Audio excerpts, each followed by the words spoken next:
따라서 명절을 지키러. 예수님 명절을 지키려고 유대 땅 예루살렘에 올라가셨다, 이런 말씀입니다. 예수님이 선택을 좀 잘못하신 건가? 예를 들면 예수님이 나사렛 동네에 사시다가 한 번 이사를 하셨어요.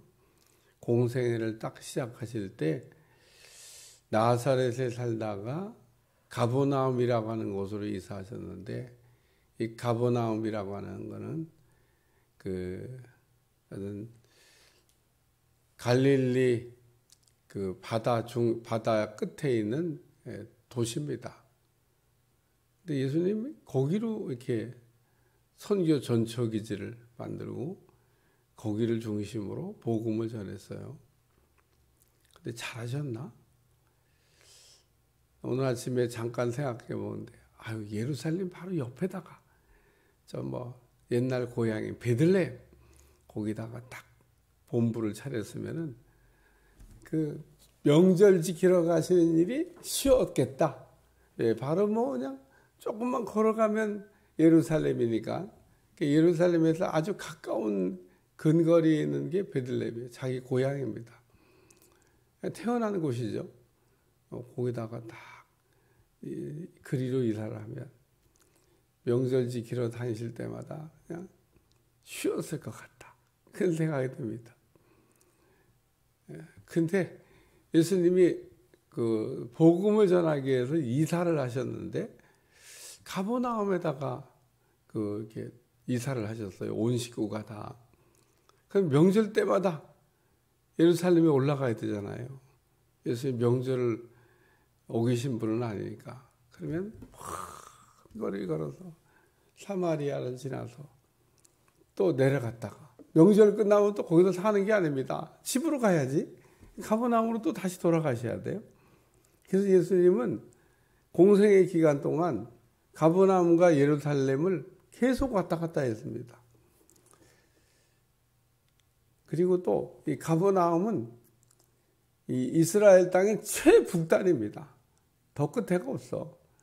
제가 이 지도상으로 오늘도 이렇게 상상을 해보면서, 이스라엘 지도 중에 최북단에다가, 거기가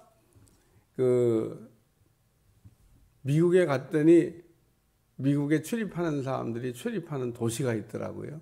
다 그리로 들어갔다가 다 그리로 나온대요. 그러니까 미국으로 들어가는 비행기는 다 그리로 갔다가 또 나올 때도 그리로 해서 나온다고. 그러니까 외국인들이 다 들어오는 것이 가버나움이고 나갈 때도 가버나움을 통과해서 나갑니다. 그러니까 끝이라니까. 최 끝에다가 예수님께서 선교 전초기지를 딱 만드시고 거기서부터 이제 복음을 전하기 시작하셨어요. 그래서 주로 이제 갈릴리 바다, 가버나움이 갈릴리 바다에 있는 도시예요. 거기서 이렇게 제자들도 부르시고, 또 절기 지키려면 예루살렘에 내려와서 지키시고 올라가시고. 그러니까 우리가 이런 지형적인 특징을 모르고 이 본문을 읽으면 명절에 올라가셨다 이 얘기인데, 최북단 제일 끝에서 제일 남쪽에 있는, 더 남쪽이 조금 있습니다만은 예루살렘에 있는 곳까지 그 먼 길을 걸어서 내려오셔야 된다는 겁니다. 신앙생활도 이렇게 하는 거 보면 가까운 데 계신 분들은 매일 듣죠. 멀리 있는 분들은 지각을 하는, 멀리 있는 분들이 지각하는 건 별로 보는, 멀다고 그러니까 성전을 이렇게 멀리 하는 건 아니고 가깝다고 또 일찍 나오는 거는 아닌 것 같다, 이런 생각이 듭니다. 어쨌든 예수님은 먼 거리에 두셨는데 이렇게 절기마다 아마 올라오셨을 거고, 한 번도 어기지 않으셨으니까 이렇게 절기를 지켰습니다. 어제는 형제들의 불신에 관한 말씀을 다뤘는데, 형제들이 예수님을 몰라요. 예수님이 이렇게 사역을 시작하셨는데도 예수님이 사역하시는 걸 보고도 예수님이 누군지 모릅니다. 예수님이 메시아로 오셨다는 것을 모릅니다. 누가? 형제들이. 아니, 다른 사람보다 더 잘해야 될 사람이 더 몰라요. 그래서 우리가 우리의 눈은 너무 가까이 와도 안 보이고 너무 멀리 가도 안 보인다. 그런 특징을 갖고 있습니다. 눈이 이렇게 안 보여. 또 이 손이 멀리, 우리가 보려고 하는 게 멀리 있잖아요. 그러면은 안 보입니다. 그래서 그런 데는 망원경이 필요해. 너무 가까이, 너무 작은 거는 또 안 보여. 그래서 가까워도 안 보여. 멀어도 안 보여. 예수님이 너무 가까이 있는데 형제들이 얼마나 가깝습니까? 30년을 같이 살았는데. 그러니까 예수님에 대해서 누구보다 잘 알아야 되는데 누구보다 몰라. 그러니까 여러분 같이 산다고 이렇게 다 안다고 생각하면 안 됩니다. 같이 살아도 우리가 너무 가깝기 때문에 진짜 봐야 될, 진짜 알아야 될 거를 모를 수가 있다는 거. 오늘 말씀은 명절에 올라가셨다는 얘기인데 첫째는 은밀히 가셨다. 예수님이 이렇게 형제들은 유대로 가소서, 그리고 자신을 좀 드러내소서, 이렇게 해서 그 사람들에게 그 예수님을 이렇게 알리라고. 뭐 그 정도 능력 있으면은 사람들한테 다 인정받을 수 있으니까 좀 사람들 앞에 가서 내가 왔다. 아니면 뭐 곧 예수님 올라오심, 그리고 현수막도 내걸고 몇 월 며칠 어디에 집회함, 예수님 올라와서 집회하심, 뭐 이렇게 홍보도 좀 하면은 뭐 홍보 요원이 없겠어요?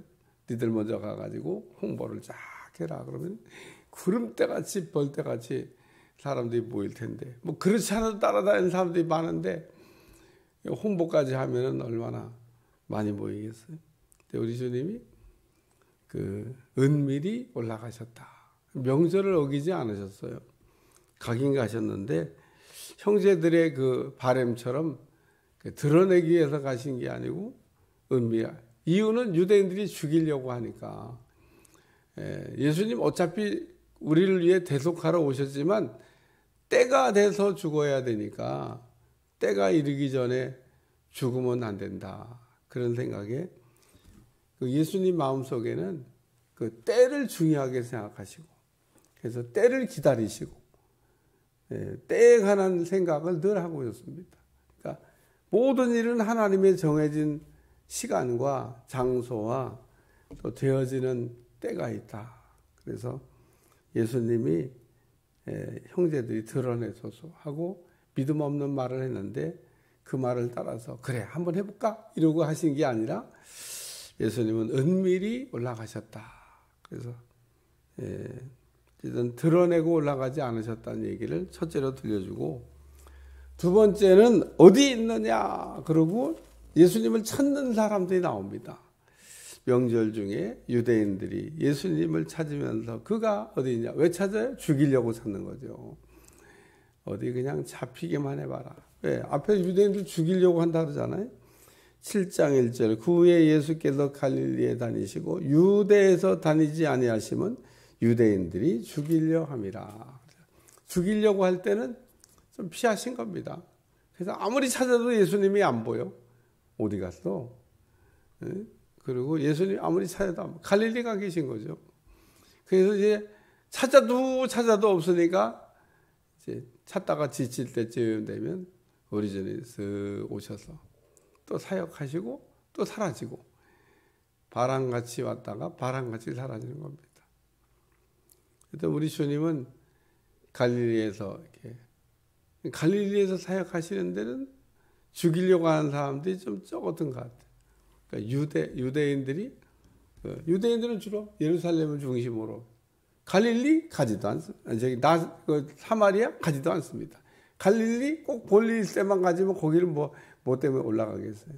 유대인들은 주로 유대에 살기 때문에 유대를 잘 안 떠나요.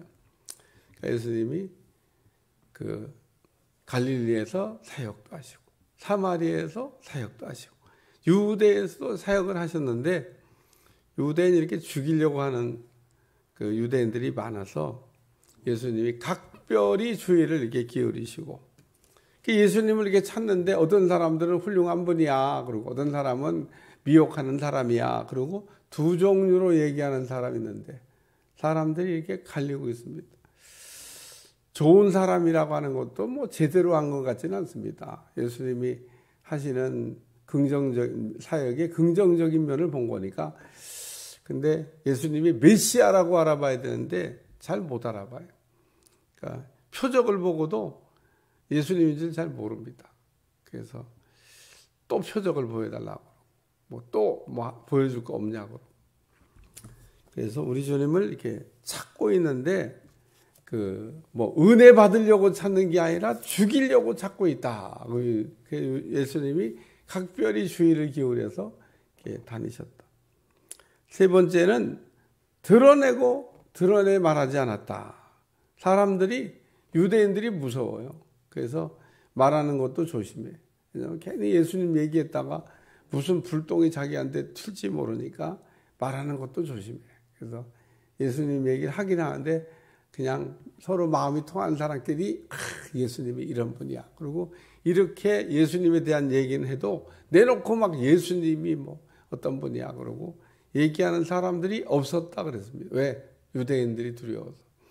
유대인들이 어떻게 예수님에 대한 악감정을 가지고 있고 예수님에 대한 좋은 감정을 갖고 있지 않고 예수님에 대해 죽이려고 하는지, 어쨌든 예수님이 좀 주의가 좀 필요하셔서 이렇게 명절에 왔지만 좀 조심조심 이렇게 왔는지 안 왔는지 모르게. 그러나 예수님이 가셨다는 얘기를 하고 있습니다. 가셨다. 예수님 유대인들이 이렇게 죽이려고 혈안이 돼서 예수님을 찾고 있는데도 무서워서 그러면 명절에 못 올라가셨냐? 아니라는 겁니다. 그럼에도 불구하고 우리 주님은 가셨다는 겁니다. 그래서 우리 주님은 이렇게 조금 주의를 기울여야 될 때는 주의를 기울이신 것 뿐이지 이렇게 사역을 하시는데 장애를 받지 않았다. 배울 게 많은 말씀입니다.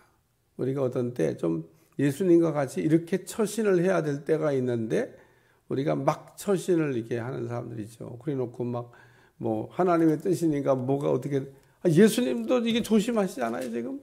예수님 같은 분이 뭘 조심을 해요. 예수님은 나사렛 동네에 가셨을 때, 나사렛 동네 사람들이 죽이려고 그럽니다. 그래갖고 예수님이 그냥 예수님의 권위로 그 사이를 걸어 나온대. 어떻게 그 권위에 눌려가지고 어떻게 할 수 없어가지고 살아난다. 땅더러에서 밀어뜨려갖고 죽이려고도 했잖아요. 그러니까 예수님은 권위를 갖고 계셨기 때문에 누구도 손댈 수 없습니다만은 때가 되기 전까지. 그러나 그럼에도 불구하고 우리 주님이 막 사역을 하셨냐? 오늘 보니까 굉장히 조심스럽게 사역을 하시잖아요. 그러니까 오늘 우리가 막 해놓고 뒷수습을 하나님 보고 우리가 하라고 하는 것은 하나님의 지혜가 아닙니다. 오늘 예수님도 이렇게 때를 기다리면서 아주 조심스럽게 처신하는 걸 보면서 우리도 하나님의 뜻이라고 하는 이름 미명하에 막 해도 될 것처럼 우리가 이렇게 하면은 부작용이 생기는 겁니다. 하나님 앞에 가면 책망받으려. 내가 언제 너한테 그렇게 하라고 그랬냐? 나도 사역을 할 때 이렇게 조심조심 이렇게 사역을 했는데 막 해놓고 막 일 저질러 놓고 뒷수습을 나보고 오지 말라는 거예요. 하나님은 사고 처리반이 아닙니다. 오늘 우리도 신앙생활할 때 때로는 조금 조심조심해야 될 그런 어떤 상황에서는 극도로 우리가 조심하고 처신을 잘해야 된다고 하는 교훈도 오늘 본문이 들려주고 있습니다.